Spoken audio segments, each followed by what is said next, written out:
আজকে মুরগি রান্না করব। তো মুরগিটা একটু আমার পছন্দ মতো রান্না করব। অ্যাকচুয়ালি আমি এইভাবে কখনো রান্না করি নাই, আজকে একটু রান্না করব। আমাদের বাসায় গেস্ট আসছে, তো গেস্টের আসার উপলক্ষে আমি একটু আজকে রান্না করব। আমি গরম তেলে গরম মশলা আর পেঁয়াজ দিয়ে দেব, তেজপাতা, লবঙ্গ, এলাচ আর এলাচ।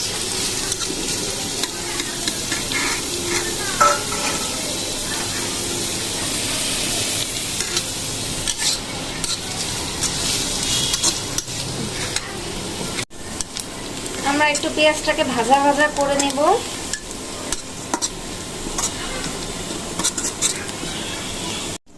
এখন একটু আদা রসুন দিয়ে দিব।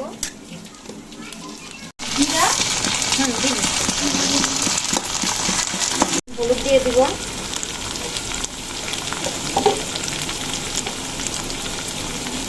ঝাল ঝাল করে রান্না করবো, এই জন্য বেশি করে মরিচ দিয়ে দিচ্ছি।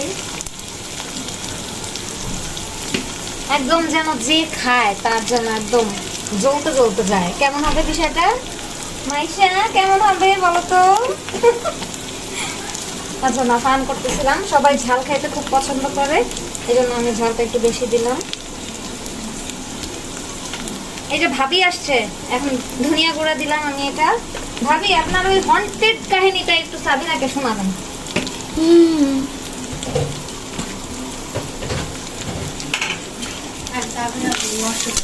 না না, সাবিনা ভয় পায় না। আমি ভয় পাই না।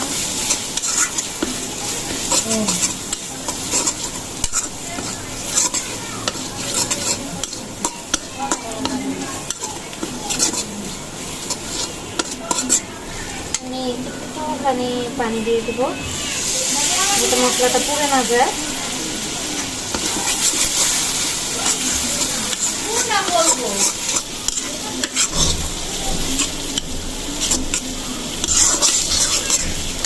সাবিনা,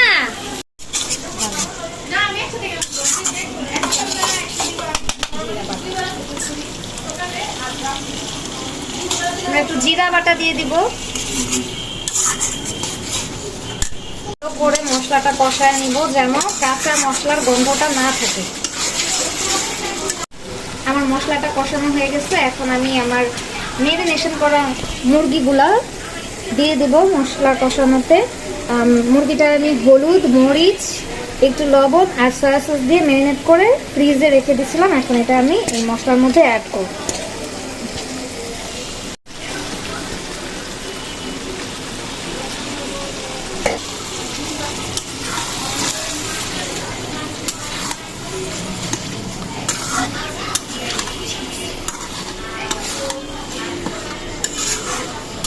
আমি মাংসটা ভালো করে কষায় নিব,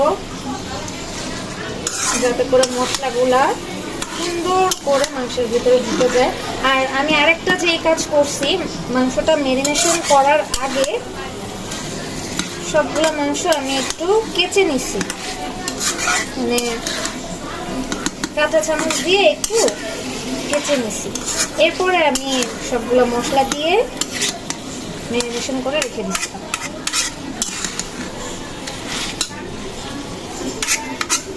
এখানে আসলে কোনো মুরগির কোনো রানের পিস নাই, সবগুলাই বুকের পিস। তো বুকের পিসগুলো একটু রুঠা রুঠা লাগে খাইতে, যার কারণে আমি এইভাবে ম্যারিনেট করে রেখে দিচ্ছিলাম। তো দেখা যাক আসলে কেমন হয়। মতো করে পানি একটু মুরগিটা ভালোভাবে সিদ্ধ হওয়ার জন্য ঢেকে দিব। আচ্ছা, আমি আবার একটু নেড়ে নিব, যাতে নিচে দিয়ে লেগে না যায়।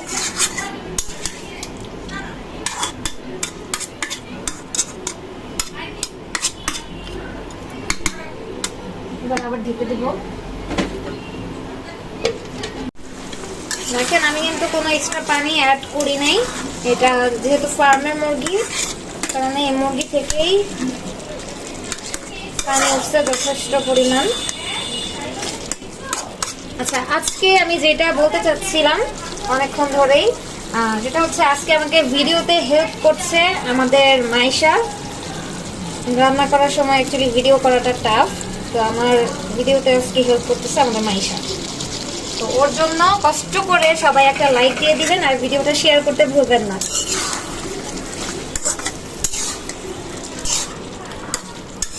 আমরা এই পর্যায়ে কিউব কিউব করা কিছু পেঁয়াজ অ্যাড করব।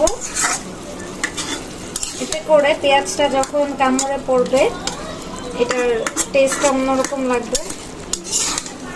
কিছুটা আমি চিলি চিকেনে যেরকম পেঁয়াজ অ্যাড করে ওইভাবে আর কি দিতে চাইছি জিনিসটা।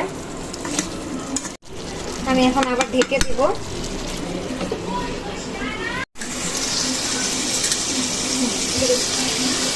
আমি এখন অল্প একটু পানি দিয়ে দিব, খুব সামান্য। আমি এখন একটু কাঁচামরিচ দিয়ে দিব।